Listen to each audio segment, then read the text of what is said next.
तो आप सभी का हमारे चैनल पर स्वागत है। तो हम लोग पढ़ने वाले क्रैश कोर्स का आज हम लोग लेसन 2 स्टार्ट कर देंगे, बहुपद। कौन सा लेसन? बहुपद। बहुपद क्या होता है? कोई भी चर और अचर अगर एक साथ लिखा हुआ है निश्चित रूप में तो उसको क्या कहेंगे? बहुपद कहेंगे। क्या कहेंगे?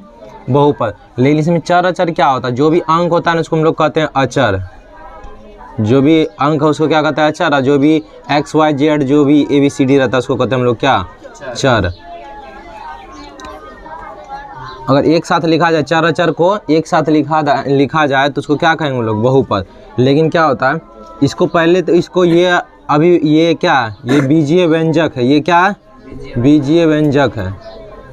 बीजीय व्यंजक है। अब इसको बहुपद भी कह सकते, इसको बहुपद कह सकते। बीजीय व्यंजक जैसे लिखा हुआ है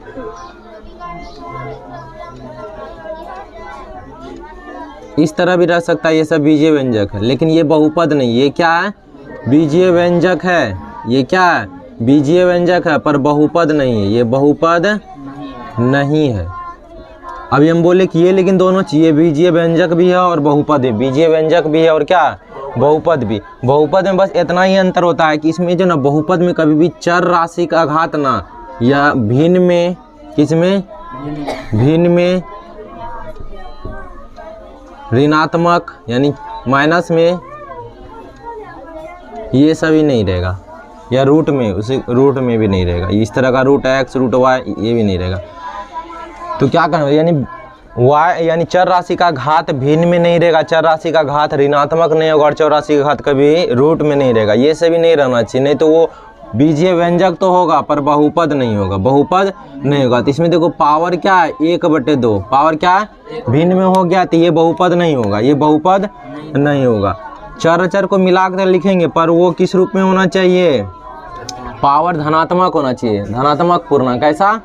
धनात्मक पूर्णांक होना चाहिए। ये हो जाएगा बहुपद। ये बहुपद है क्योंकि इसका घात कितना? धनात्मक पूर्णांक। क्या है? धनात्मक पूर्णांक है। तो बहुपद और बीजीय व्यंजक में इतना ही अंतर है। चर और अचर को जब एक साथ लिखेंगे तो वो कहलाएगा बीजीय व्यंजक, और वैसा बीजीय व्यंजक को बहुपद कहेंगे जिसका घात सिर्फ क्या हो? केवल धनात्मक पूर्णांक हो, ना ही ऋणात्मक हो ना ही भिन्न हो। तो बहुपद के बारे में इतना ही काफ़ी है जानने के लिए। और इस चैप्टर में हम लोग ज़्यादातर पढ़ेंगे द्विघात बहुपद से रिलेटेड। किससे? द्विघात बहुपद के बारे में। तो बहुपद कितने प्रकार के? तो बहुपद का कई टाइप होता है। बहुपद कई प्रकार के, विशेषली हम लोग पढ़ेंगे यहाँ पे रैखिक बहुपद, द्विघात बहुपद, त्रिघात बहुपद। ये बहुपद क्या होता है? ये बहुपद का प्रकार आखिर अलग अलग क्यों है? देखो रैखिक बहुपद का मतलब होता है यानी अगर कोई भी बहुपद है उसमें चर राशि का घात अगर एक हो। चर राशि का घात क्या है?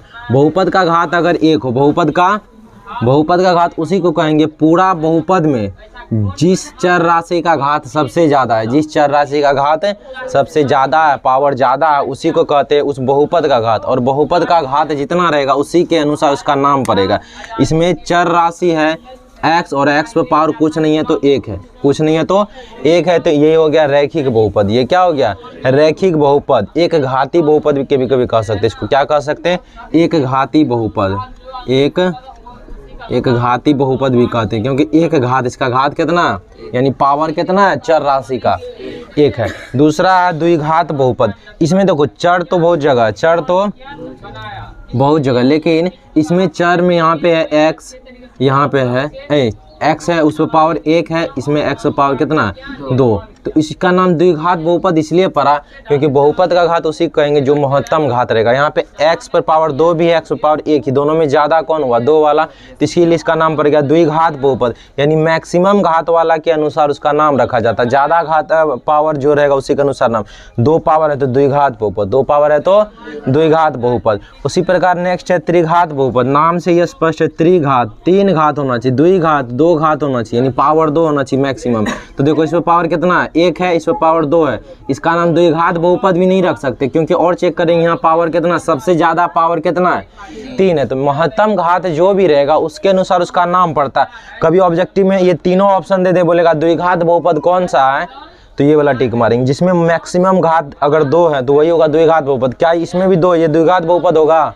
ये हो जाएगा त्रिघात बहुपद। हम लोग अधिकतम पावर वाला के अनुसार नाम रखते हैं तो इसका नाम क्या हो गया? इसीलिए त्रिघात बहुपद। तो ये है एग्जाम्पल समझने के लिए, इसको कर लो पहले। कोई भी अगर बहुपद है तो उसका ग्राफ कैसा, उससे पहले हम लोग बहुपद को ना px से दिखाते हैं, px से बहुपद को दिखाते हैं। अगर वो बहुपद अगर x में लिखा हुआ, x चर राशि में लिखा हुआ तो px लिखेंगे। अगर कोई बहुपद है 2x - 1 तो इसको px लिखेंगे। अगर कोई बहुपद y टर्म में यही 2y - 1 है तो इसको py लिखेंगे। क्या लिखेंगे? py। यानी अगर जो चर यहाँ पे दिया हुआ वही चर यहाँ लिखते हैं p। इसका मतलब होता है पॉलिनोमियल इन x, यानी जो बहुपद है किस चर में है? x चर में है। किस में है? इसको पढ़ते हैं पॉलिनोमियल इन y, मतलब ये जो बहुपद है किस, उसमें कौन सा चर राशि होगा? y। तो यहाँ से हम लोग ग्राफ कैसे खींचेंगे? जब भी देखो px दिया हुआ रहेगा, क्या दिया हुआ रहेगा? px। अब px में क्या है? x ना है, तो इसका मतलब 2x - 1 है, ये है बहुपद। तो ये जो बहुपद है इसको y के बराबर मान लेते हैं। किसके बराबर मान लेते हैं?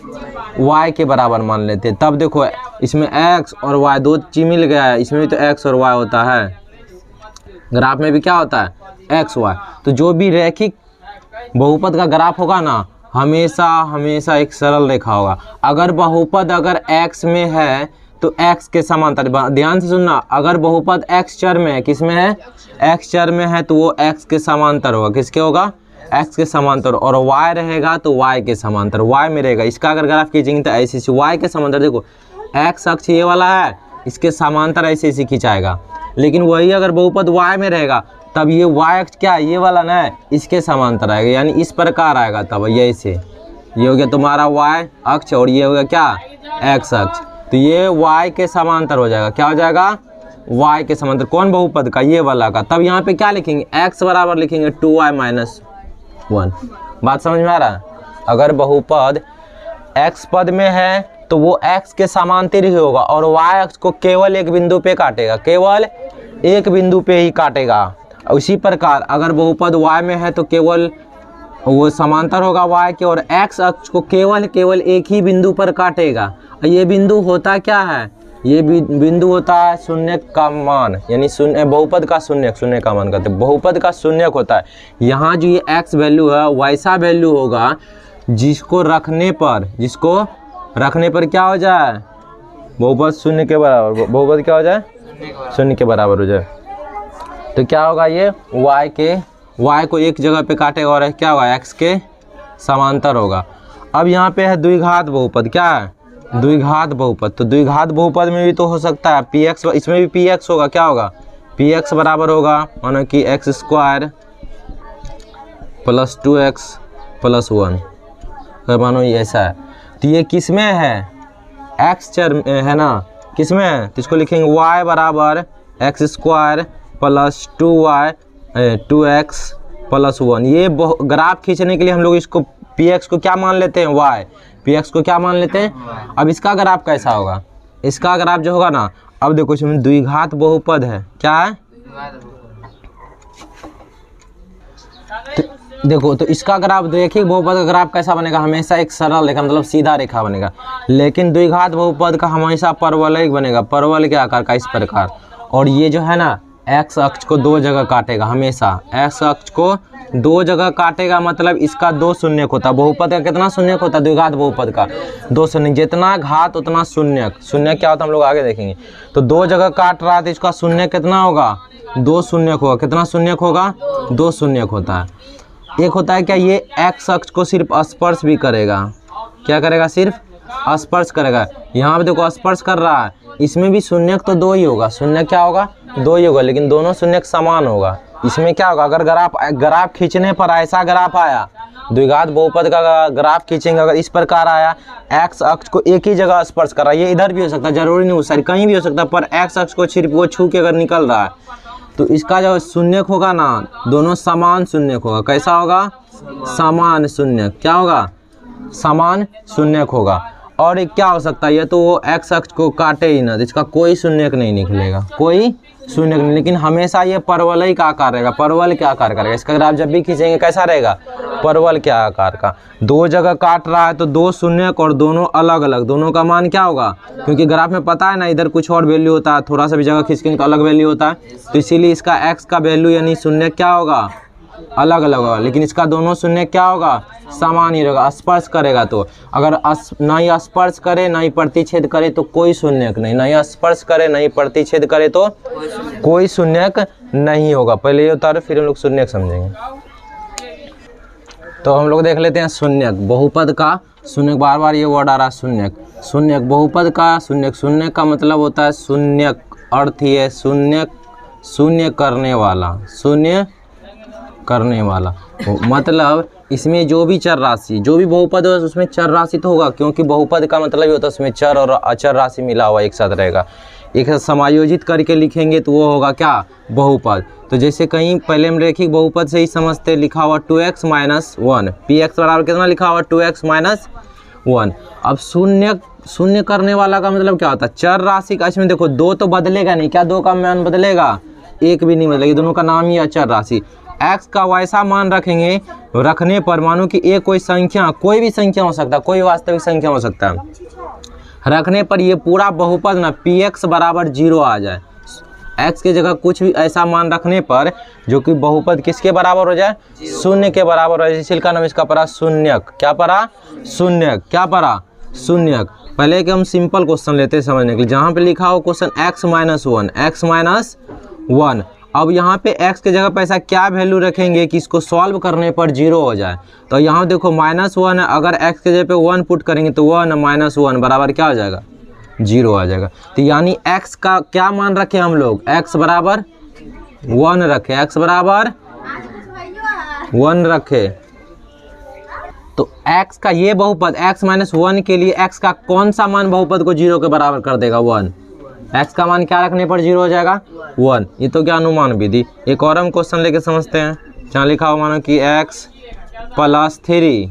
अब इसका बोलेगा शून्य क्या मान क्या होगा, शून्य का अब +3 है, और 0 हमेशा तभी होगा जब ये ही संख्या विपरीत चिन्ह में आ जाए, यही संख्या।